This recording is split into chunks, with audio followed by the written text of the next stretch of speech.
सर्वप्रथम सर्व स्वामी भक्तांचे पुन्हा एकदा खूप खूप मनापासून स्वागत आहे. स्वामी भक्तांनो, आज आपण एक सुंदर असा अनुभव बघणार आहोत. चला तर मग दादांच्या शब्दात आपण या अनुभवाला सुरुवात करूया. तत्पूर्वी तुम्ही जर चॅनलवरती नवीन असाल तर सबस्क्राईब करायला विसरू नका, कारण असेच रोज स्वामींचे नवीन नवीन अनुभव या चॅनलवरती येत असतात. दादा म्हणतात, सर्वप्रथम सर्वांना श्री स्वामी समर्थ. माझ्या जीवनाचे सूत्रधार असलेले भगवान श्री स्वामी समर्थ महाराज यांना कोटी कोटी प्रणाम. स्वामी भक्तांनो, आज मी माझ्या जीवनातील सर्वात मोठा अनुभव तुमच्यासोबत शेअर करत आहे. मी स्वामींचा फक्त जेव्हा मला स्वामींची मूर्ती बनवायची होती तेव्हापासून मी स्वामींचा भक्त झालो आहे. त्याआधी स्वामी सेवा काय, स्वामींची सेवा कशी करतात, ते कसे अनुभव येतात हे काही एक मला माहीत नव्हतं. काय झालं ना की एकदा असंच आमच्या घरी म्हणजे गणपती वगैरे हे बनवले जातात.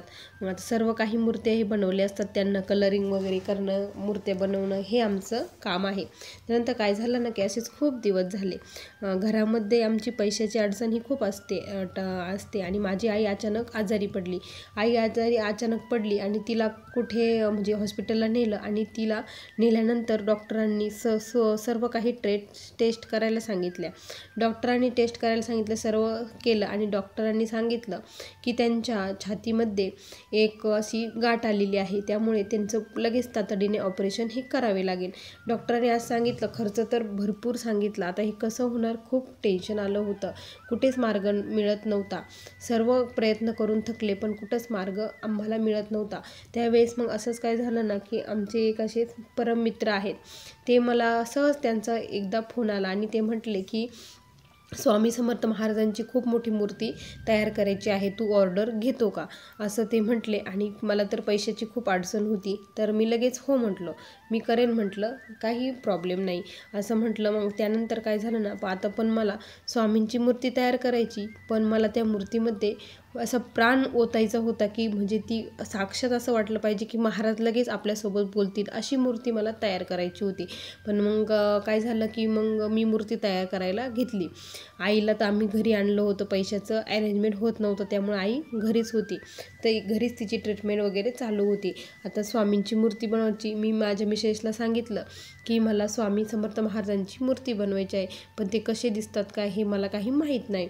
मग आम्ही मोबाईलवरती फोटो वगैरे बघितले, सर्व बघितलं आणि म्हटलं, मला नाही का काय माहीत असं वाटतंय की स्वामींची अशी मूर्ती बनवावी ना की सर्वजण बघितल्यावर सर्वांना असं खूप छान वाटलं पाहिजे आणि ही मूर्ती लगेच आपल्यासोबत बोलेल, असं त्यांना भास झाला पाहिजे, अशी मला मूर्ती बनवायची आहे असं मी म्हटलं आणि काम करायला लागलो. माझी मिसेस म्हटली की तुमची इच्छा नक्की पूर्ण होईल आणि आता तुम्हाला वेगळं थोडं काही करायचं, देवाचंच करायचं आहे, देव तुमच्याकडून करून घेईल.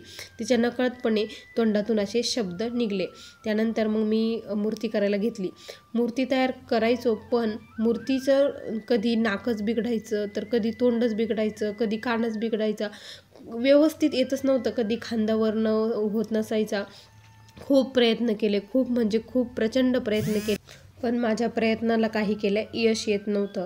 मग मी ते दादांना कॉल केला की माझ्याकडून मूर्ती काही तयार होत नाही आहे, काहीतरी चूक होऊ लागली. म्हटलं काय झालं मला काही माहीत नाही. त्यावेळेस दादा म्हटले, तुम्ही एक काम करा म्हणे, तुम्ही मठामध्ये जा, स्वामींचा मठ जिथे असेल तिथे जा आणि स्वामींना श्रीफळ वगैरे अर्पण करा आणि स्वामींना विनंती करा की तुम्ही माझ्याकडून करून घ्या आणि तुम्ही स्वतः या म्हणून, असं स्वामींना विनंती करा. आणि मग त्यांनी जसं सांगितलं तसंच मी मठामध्ये गेलो, स्वामींच्या फोटोसमोर बसलो आणि स्वामींना मनोमन खूप प्रार्थना केली की स्वामी, मला तुमची मूर्ती बनवायची आहे आणि हुबेहूब तुम्ही जसे आहात तसंच मला बनवायचं आहे, त्यासाठी तुम्ही माझी मदत करा, तुम्ही प्रत्यक्षात तिथे या, असं मी स्वामींना सांगितलं आणि माझ्या हातातून तुम्हीच करून घ्या अशी विनंती केली आणि घरी आलो. त्यानंतर संध्याकाळी मग मी त्या दिवशी काही केलंच नाही. मग रात्री झोपलं. रात्री झोपल्यानंतर मी शांत झोपलेलं होतं. 2:30चा वेळ असेल. त्या 2:30च्या वेळेमध्ये काय झालं ना की मला अचानक असं स्वप्न पडलं की मी एका जंगलामध्ये आहे आणि तिथे कोणीच नाही, मी एकटाच उभा आहे आणि मला खूप भीती वाटत आहे. आणि त्या भीतीमध्येच असं एक प्रकाश पडला आणि त्या प्रकाशातून नकळतपणे आवाज आला, भिवू नकोस, मी तुझ्या पाठीशी आहे आणि प्रत्यक्षात स्वामी महाराज तिथे बसलेले होते. काय रे, तुला आमची मूर्ती बनवायची आणि तुला येत नाही का? मग बघ म्हणे, आम्हाला डोळे भरून बघ आणि अशीच आमची हुबेहूब मूर्ती बनव म्हणे. अशीच मूर्ती आली पाहिजे, आमच्याकडं बघून घे असं ते म्हटले. आणि मी त्यांना डोळे भरून बघू लागलो. इतकं तेज होतं, इतकं तेज होतं. ते तेजापुढे माझे डोळेसुद्धा असे लकलक कापत होते. इतकं स्वामींचं तेज होतं. मी ते पूर्ण डोळ्यात भरवलं आणि म्हटलं आता आपण मूर्ती तयार करूया. मग मी सकाळी उठलो, म्हटलं बापरे, असं स्वप्न पडलं आणि ती मूर्ती खरंच माझ्या अक्षरशः डोळ्यासमोर उभी राहिलेली होती आणि तशीच मूर्ती मला दिसत होती, जशी रात्री दिसत होती तशीच. आणि मग मी लगेच कामाला लागलो. मी त्या दिवशी जेवण वगैरे काहीच केलं नाही. लगेच मी माझ्या कामाला लागलो आणि मूर्ती तयार करायला घेतली. त्यानंतर मला जशी पाहिजे होती तसंच मी ते सर्व काही केलं आणि मूर्ती तयार झाली. साच्यामध्ये टाकलं, सर्व काही व्यवस्थित झालं आणि नंतर साचा जेव्हा काढला तेव्हा खूप छान मूर्ती झाली होती.